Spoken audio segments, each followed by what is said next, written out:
Hello everyone, Assalamu Walaikum. How are you all? I hope you are well. Welcome back to my channel in this new video. Today's video how to brightness to the image in Microsoft Excel. So let's start it. At first you open your Excel document file. Firstly then I show the Excel document.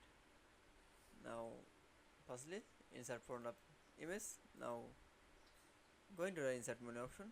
Now click on the picture option. Then analysis picture now for insert.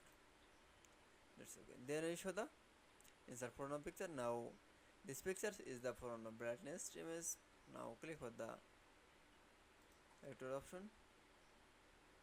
Then click on the brightness from contrast option.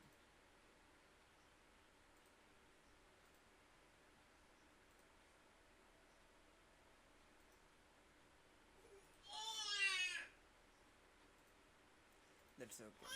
Then I show the brightness to the image in Microsoft Excel.